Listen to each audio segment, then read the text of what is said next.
ॐ अज्ञानतिमिरन्धस्य ज्ञानाञ्जनशलाकया चक्षुरुन्मिलितं येन तस्मै श्रीगुरवे नमः।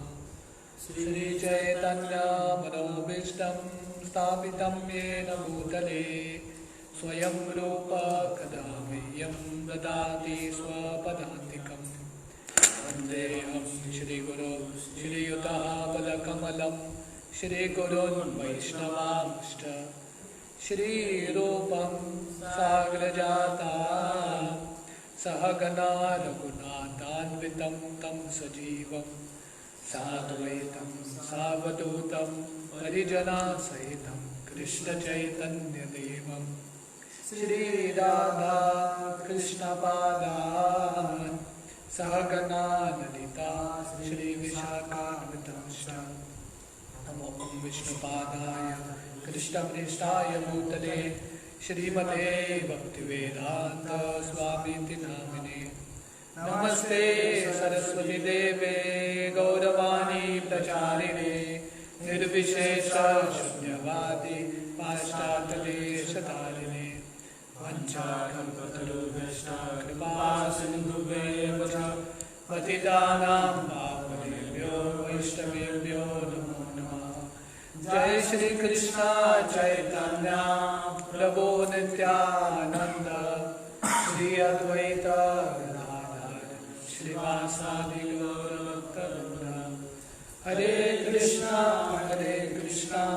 कृष्णा कृष्णा हरे हरे हरे राम राम राम हरे हरे। हरे कृष्ण। टेक्स्ट 16 16वां श्लोक। गृहात् प्रवजितो धीरा पुण्यतीर्थ जलाप्लुता शौचो विविक्त आसीनो विधिवत् कल्पितासने। Translation: One should leave home and practice self-control. In a sacred place, he should bathe regularly and sit down in a lonely place duly sanctified. तो हमने देखा कि सुखदेव गोस्वामी पिछले श्लोक में बताते हैं जिसका मृत्यु निकट है, जिसका अंतिम समय है, तो उसको घर छोड़ के सब भौतिक इच्छा छोड़ के वन में जाना चाहिए। यहाँ पे सुखदेव गोस्वामी बता रहे हैं और ये श्लोक में बता रहे हैं कि घर छोड़ के उसको इंद्रियों का दमन करना चाहिए और एक शुद्ध जगह शौचो विविक्त आसीनो, एक शुद्ध जगह चुनना चाहिए और रेगुलरली नियमित रूप से स्नान करना चाहिए और एकांत में वो जगह को शुद्ध बना के ऐसे शुद्ध जगह पे आसन ग्रहण करना चाहिए। Purport: to prepare oneself for the better next life, one must get out of one's so-called home. तो जैसे हम चर्चा कर रहे हैं, ये वर्णाश्रम धर्म या सनातन धर्म का ये ट्रेनिंग है कि हर एक व्यक्ति को किसी न किसी समय पे घर को त्याग करना है, मतलब वैराग्य प्राप्त करना है। द सिस्टम ऑफ वर्णाश्रम धर्म और सनातन धर्म prescribes retirement from family encumbrances as early as possible after one has passed 50 years of age. तो वर्णाश्रम धर्म या सनातन धर्म का मार्ग है हमारे जो भौतिक आसक्ति है उसको तोड़ना है ये दुनिया के लोगों के प्रति। इसलिए जितना जल्दी हो सके हमको वैराग्य स्वीकार करना है। एटलीस्ट कुछ नहीं तो 50 साल की उम्र में तो रिटायरमेंट लेना ही चाहिए और घर छोड़ के तीर्थ यात्रा में भ्रमण करना चाहिए। Modern civilization is based on family comforts, the highest standard of amenities, and therefore after retirement everyone expects to live a very comfortable life in a well furnished home decorated with fine ladies and children, without any desire to get out of such a comfortable home.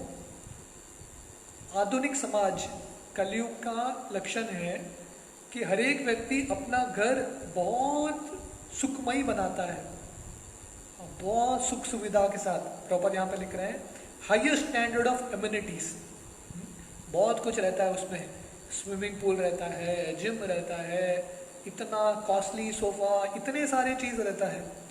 और लोगों को क्या लगता है कि वो घर बनाने के लिए मेहनत लगता है, जिंदगी भर मेहनत करते हैं। एक घर बनाने के लिए, एक बंगलो बनाने के लिए 30-40 साल मेहनत करना पड़ता है, और उसका जो इकट्ठा हुआ धनराशि है उससे एक घर बनेगा।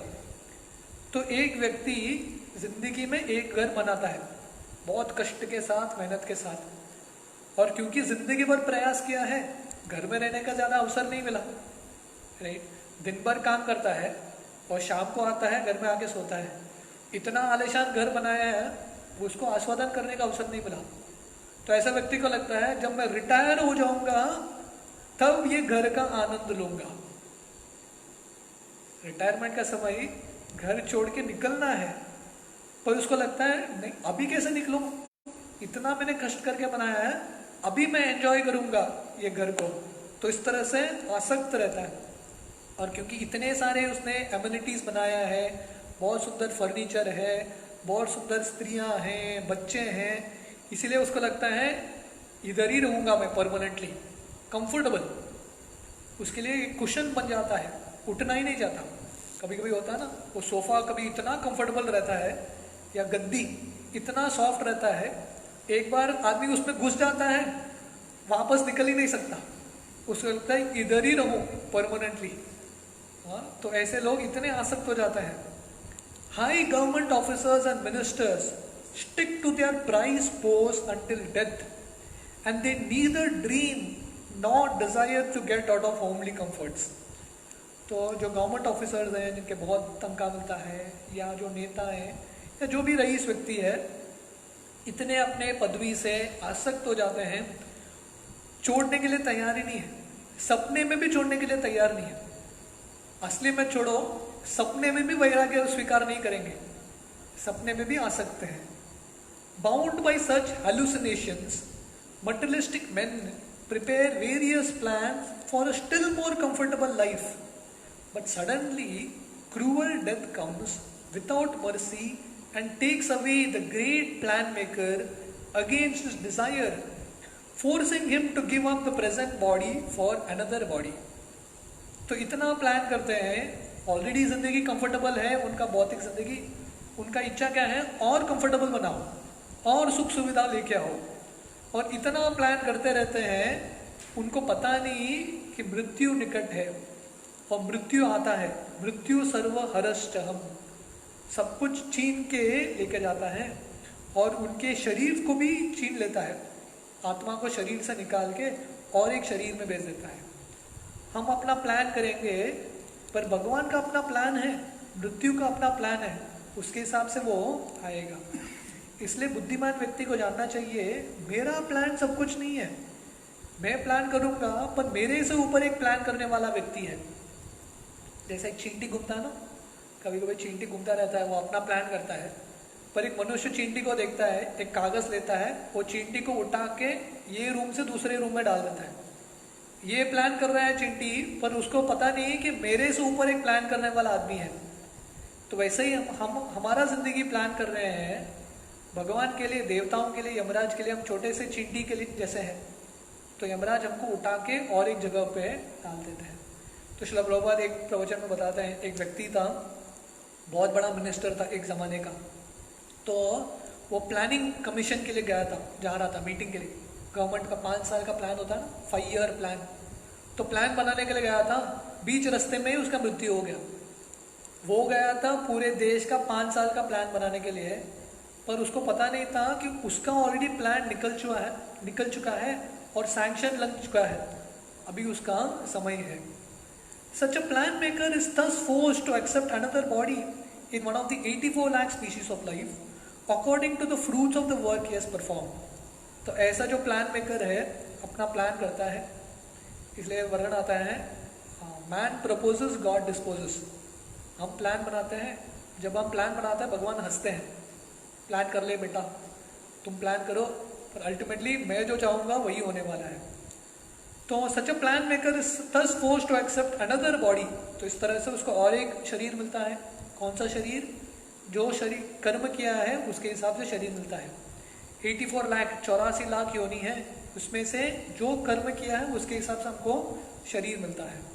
इन the next life persons who are too much attached to family comforts and generally avoided lower species of life on account of sinful acts performed during a long duration of sinful life, and thus all the energy of human life is spoiled. तो ऐसे जो व्यक्ति हैं तो ये मनुष्य जिंदगी सिर्फ अपने सुविधा के लिए, कंफर्ट के लिए उपयोग करते हैं, और क्योंकि सुख सुविधा के लिए बहुत सारा पाप भी करना पड़ता है, तो ऐसे व्यक्ति को अगला जन्म मिलता है जनरली नीचे के पशु योनि का। मनुष्य का योनि मिलता नहीं है, मनुष्य का जन्म नहीं मिलता है। तो जैसे वो कैलाश का स्टोरी है, नारद में जाके कैलाश को प्रचार कर रहे हैं, भक्त बनो। कैलाश बोलता है नहीं, अभी मुझे और बहुत कार्य करना है, घर मुझे बनाना है, बहुत बड़ा एक एम्पायर बनाना है मेरा। तो कैलाश मर जाता है। अगले बार नारद मुनि आते हैं, वही घर में कैलाश कुत्ते के रूप में पैदा हुआ है। उसका आसक्ति का फायदा क्या है? वही घर में पैदा हुआ है, उसका इच्छा था मुझे यही घर में पैदा होना है। भगवान ने इच्छा तो पूरा किया पर मनुष्य शरीर नहीं मिला। तो ऐसे लोगों का गठन होता रहता है योनि का। In order to be saved from the danger of spoiling the human form of life and being attached to unreal things, one must take warning of death at the age of 50 if not earlier. तो ये मनुष्य जिंदगी खराब करने से अगर बचाना है तब क्या करना है? ये जो नश्वर चीज है उसके प्रति आसक्त नहीं रहना है, और हमको मृत्यु का नोटिस, वार्निंग, ये दुनिया में मृत्यु कभी भी आ सकता है। हम मृत्यु का वार्निंग गंभीरता से नहीं ले सकते। एटलीस्ट 50 साल की उम्र में तो निश्चित रूप से गंभीरता से लेना चाहिए कि अभी मुझे नोटिस कभी भी आएगा। 50 हो गया मतलब इसके बाद आगे का जिंदगी गारंटी नहीं है। एक्चुअली ये दुनिया में उम्र कौन सा भी रहेगा, जिंदगी गारंटी नहीं है। इसलिए भागवतम में प्रहलाद महाराज बोलते हैं कौमारम आचर्य प्राज्ञो, अगर बच्चा 5 साल का है तभी से उसको भक्ति शुरू करना चाहिए, पर एटलीस्ट कुछ नहीं तो 50 इयर्स डेडलाइन, उसके बाद तो भक्ति में सीरियस बनना है।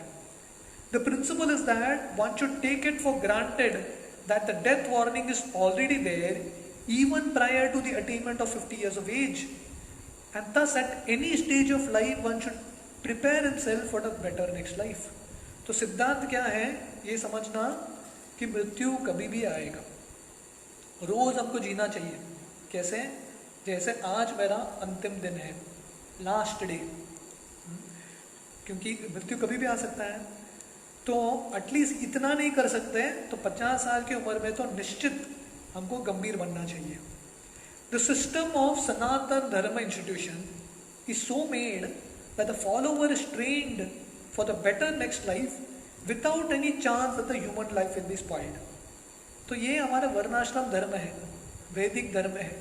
ट्रेनिंग देना, हाँ, कल्चर देना कि हमारा ये मनुष्य जिंदगी व्यर्थ न हो और हमको कैसे अगला शरीर, दिव्य शरीर मिले भगवान के धाम में। The holy places all over the world are meant for the residential purposes of retired persons getting ready for a better next life. इसलिए ये दुनिया में भगवान ने इतने सारे तीर्थ स्थान दिया है। भारत में कितने सारे तीर्थ स्थान हैं? हरिद्वार, काशी, वृंदावन, मथुरा, जगन्नाथपुरी, मायापुर, ये सब जगह पर जाएंगे आप देखेंगे बहुत सारे बूढ़े लोग रहते हैं, वानप्रस्थ लोग रहते हैं, बहुत सारे लोग हैं। वो लोग क्यों आए हैं वहाँ पे? मूर्ख नहीं है, वो लोग आए हैं क्योंकि उनको पता है अभी मेरा अंतिम समय आ गया है, मुझे घर में ही नहीं रुकना है परमानेंटली, बच्चों का, पोतों का, पोतियों का देखभाल करते रहो, नहीं, मुझे अपने अगले जिंदगी का तैयारी करना है। इसलिए वो अपना घर छोड़ के साधारण सरल जीवन जीते हैं, भिक्षा मांगते हैं, जो खाना मिला उस पर जीते हैं, और फोकस पूरा दिन भर भक्ति करते रहते हैं, भगवान की सेवा में लगते हैं, ताकि उनका अगला जीवन सिक्योर रहे, उनका आध्यात्मिक शरीर मिले अगले जीवन में। तो इसलिए इतने सारे तीर्थ स्थान बनाए भगवान ने। Intelligence persons must go there at the end of life and for that matter after 50 years of age to live a life of spiritual regeneration for the sake of being freed from family attachment, which is considered to be the shackle of material life. इसलिए बुद्धिमान व्यक्ति को ऐसे तीर्थ स्थानों पे जाना चाहिए कम से कम 50 साल की उम्र के बाद, रिटायरमेंट के बाद, और पूरे तरह से आध्यात्मिक जीवन में अपने आप को न्यौछावर करना चाहिए, ताकि ये जो शारीरिक आसक्ति है, अपने परिवार के प्रति आसक्ति है, उससे छुट जाए। क्योंकि ये परिवार के प्रति ये जो भौतिक आसक्ति है एक चेन की तरह है, बांध के रखेगा ये दुनिया में हमको। One is recommended to quit home just to get rid of material attachment, because one who sticks to family life until death cannot get rid of material attachment, and as long as one is materially attached, one cannot understand spiritual freedom. इसलिए शास्त्र में recommendation है हर एक व्यक्ति को घर त्यागना है, वैराग्य का जीवन स्वीकार करना है, क्योंकि ये भौतिक दुनिया के प्रति जो आसक्ति है उसे मुक्त होने के लिए। क्योंकि जब तक आसक्ति बना रहेगा तब तक आध्यात्मिक ज्ञान समझ में नहीं आएगा, अंडरस्टैंडिंग नहीं होगा। One should not, however, become self-complacent simply by leaving home or by creating another home at the holy place, either lawfully or unlawfully. पर माया इतना शक्तिशाली है, घर भी कोई छोड़ देगा तो तीर्थ स्थान पर जाके और एक घर बना देता है और बस जाता है उधर। वहाँ किस लिए गया है वो भूल जाता है। वहाँ जाने के बाद हमको याद रखना चाहिए, मैं यहाँ पे आया हूँ और एक घर बांधने के लिए नहीं है, मेरा पूरा समय सरल रखने के लिए और भगवान की भक्ति में लगने के लिए। नहीं तो माया इतना इंटेलिजेंट है, माया हमको भक्ति के मार्ग, वैराग्य के मार्ग में भी फंसा देती है। We'll get trapped. Many persons leave home and go to such holy places, but due to bad association, again become family men by illicit connection with the opposite sex. तो ये भी माया का प्रभाव है। बहुत सारे लोग तीर्थ स्थानों में भी जाते हैं, पर माया उधर भी नहीं छोड़ती इनको, वहाँ पे भी जाके और एक घर बना देते हैं और किसी पर स्त्री का संग, कुछ न कुछ चलता रहता है और फिर से वो गिर जाते हैं। The illusionary energy of matter is so strong that one is apt to be under such illusion at every stage of a life, even after quitting one's happy home. तो ये माया इतना शक्तिशाली है, हम बाहर रूप से घर भी छोड़ेंगे, अंदर से वैराग्य स्वीकार करना चाहिए। सावधान नहीं रहेंगे, माया हमको उधर भी फंसा देगा और हम वहाँ जाके भी एक घर बना देंगे। ये घर छोड़ के वहाँ जाके एक घर, जैसे प्रभुपाद की कहानी बताते हैं, एक व्यक्ति था जो एक गुफा में जाता है गीता पढ़ने के लिए, पर वो देखता है कि एक चूहा आके वो गीता को खा रहा है, गीता पढ़ने को नहीं हो रहा है। तो उसको लगता है, सोचता है क्या सोल्यूशन है इसका। वो बोलता है एक बिल्ली को लेके आता हूँ, बिल्ली को लेके आने से चूहा खा लेगा बिल्ली, तो बिल्ली को लेके आता है। और ये सब क्यों कर रहा है? ताकि वो गीता पढ़े। तो बिल्ली को लाता है ताकि वो बिल्ली चूहा को पकड़ सके। तो थोड़े दिन बाद उसको लगता है बिल्ली को लेके आया मैं, पर बिल्ली को तो कुछ देना पड़ेगा खाने के लिए, दूध चाहिए। अभी दूध कहाँ से लाऊं? एक गाय को लाता है वो। तो अभी बिल्ली को दूध देने के लिए एक गाय आ जाती है। बाद में उसको लगता है अभी एक गाय की सेवा कौन करेगा, शादी कर लेता है। गाय की सेवा करने के लिए स्त्री चाहिए, शादी कर लेता है। और बाद में उसके बाद गीता कभी पढ़ता ही नहीं है। तो ये सब क्यों शुरू किया था उसने? बिल्ली, गाय, शादी, गीता पढ़ने के लिए। उसके बाद वो गीता को भूल गया और अपने जीवन में लग गया। तो व्यक्ति जाता है सही उद्देश्य से, पर माया उसको उधर भी फंसा के बंदी बना देती है। Therefore, it is essential that one practice self-control by celibacy without the least desire for sex indulgence. तो इसलिए महत्वपूर्ण है इंद्रियों का दमन करना, और स्पेशली ये जो मैथुन का इच्छा है, पर स्त्री का इच्छा है, उसे बच के रहना। For a man desiring to improve the condition of his existence, sex indulgence is considered suicidal or even worse. तो इसलिए सबसे बड़ा बंधन का कारण है स्त्री संग, मैथुन। तो इसलिए जो व्यक्ति ये दुनिया से मुक्त होना चाहता है उसको बहुत सावधान रहना चाहिए पर स्त्री संग से, क्योंकि इट इज सुइसाइडल मतलब आत्महत्या जैसा है, आत्मा के लिए सही में आध्यात्मिक रूप से सुइसाइड है। Therefore, to live apart from family life means to become self-controlled in regard to all sense desires, especially sex desires.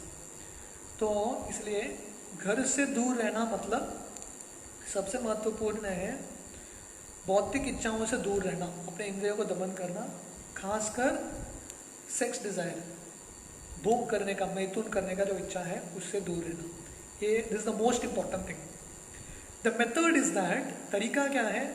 Method is that one should have a duly sanctified sitting place made of straw, deer skin and carpet, and thus sitting on it one should chant the holy name of the Lord without offense as prescribed above. तो तरीका क्या है? ऐसे एक शुद्ध जगह चुनो. अगर वन में जा सकते हैं या वृंदावन या तीर्थ स्थानों में जा सकते हैं तो बहुत अच्छा है. नहीं तो अपने घर को ही तीर्थ स्थान बनाओ या इस्कॉन के मंदिर में जाओ और वहाँ पे कुशाग्रास बिठा के उसके ऊपर, पहले ज़माने में डियर स्किन होता था, हिरन का चमड़ा, डियर स्किन, और उसके ऊपर एक कारपेट. तो जो आसन है बहुत कड़क भी नहीं होना चाहिए क्योंकि बैठेंगे तो दर्द होगा, और बहुत मुलायम भी नहीं होना चाहिए, बैठेंगे तो सो जाएंगे. Should be comfortable enough. और वहाँ पे बैठ के क्या करना है? भगवान का हरि नाम का जप करना है. हाँ, तो ऐसे करेंगे तो भक्ति में प्रगति होगा. The whole process is to drag the mind from material engagements and fix it on the lotus feet of the Lord. तो ये पूरा तरीका क्या है? मन को भौतिक इच्छाओं से बाहर निकालना और कृष्ण के चरण कमलों में स्थित करना. ये पूरे योग का तरीका है. The simple process alone will help one advance to the higher stage of spiritual progress. ये सरल तरीका बस है. क्या है? भगवान का हरि नाम. तो मन को कंट्रोल करने का सबसे बेस्ट तरीका है मंत्र की जप करो. और सबसे इंपॉर्टेंट मंत्र है महामंत्र, हरे कृष्ण महामंत्र.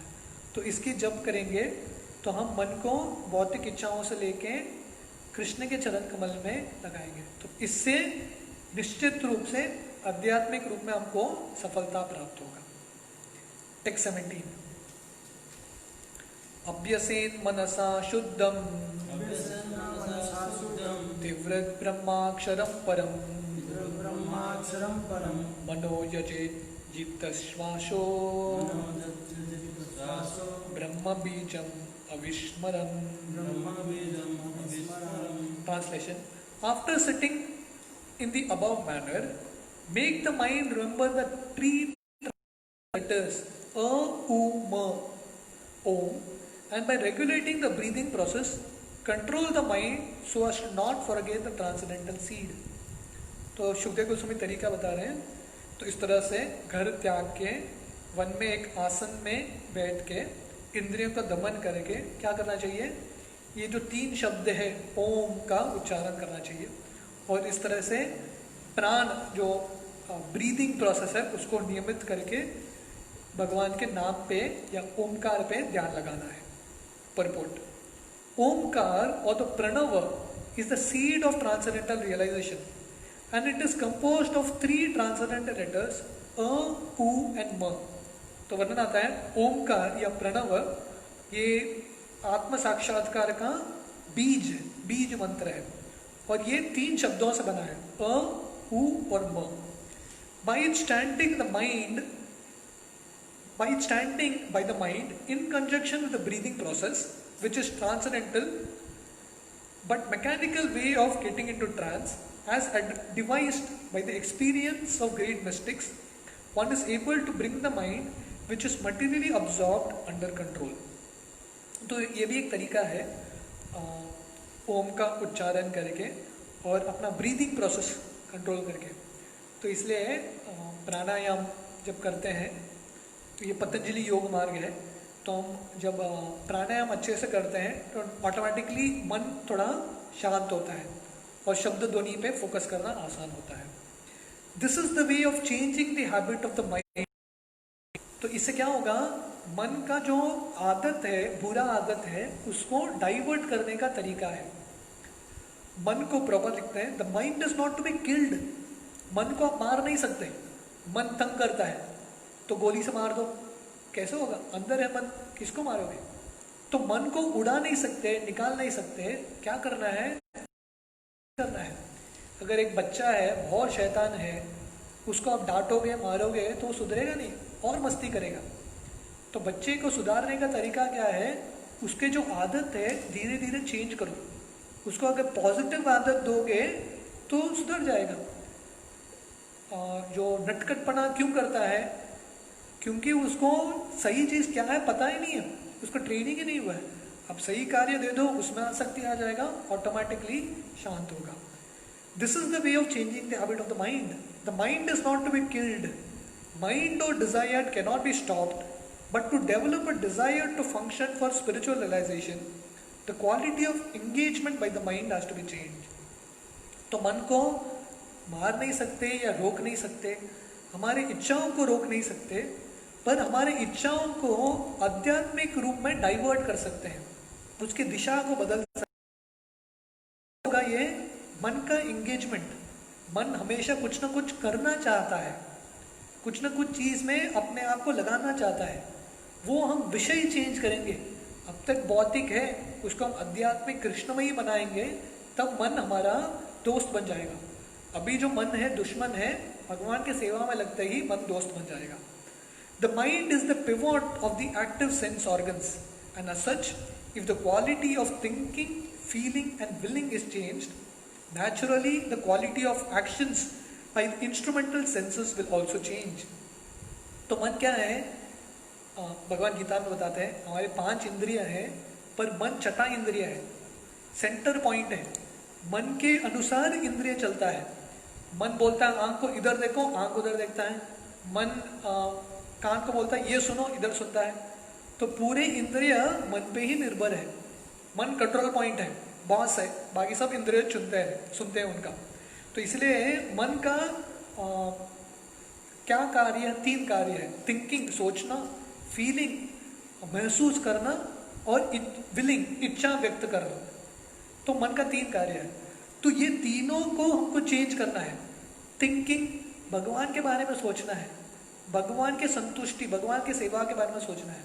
फीलिंग हमको भगवान के बारे में भावना व्यक्त करना है। जो फीलिंग है, अलग अलग जो इमोशंस हम फील करते हैं, वो भगवान के बारे में लगना है। तो इसलिए भक्ति का मार्ग, हम सोच भी सकते हैं भगवान के बारे में, भगवान के सेवा के बारे में, हम दिल भी डाल सकते हैं। हरिनाम में इतने सुंदर भजन है, हम दिल से गा सकते हैं, हमारा फीलिंग भगवान को दे सकते हैं। और विलिंग, हम सब कुछ ना कुछ चाहते हैं करने के लिए, हम कुछ ना कुछ हासिल करना चाहते हैं ना जिंदगी में, तो वह सब हम भगवान के लिए कर सकते हैं। मैं भगवान के लिए कुछ हासिल करूंगा, वो विलिंग। तो जब ये चेंज होगा तब क्या होगा, इंद्रिय भी ऑटोमेटिकली कंट्रोल हो जाएंगे। तो ये तरीका है। तो इसका और एक थोड़ा एक तात्पर्य बचा है, वो हम कल सुबह कंटिन्यू करेंगे। हरे कृष्णा।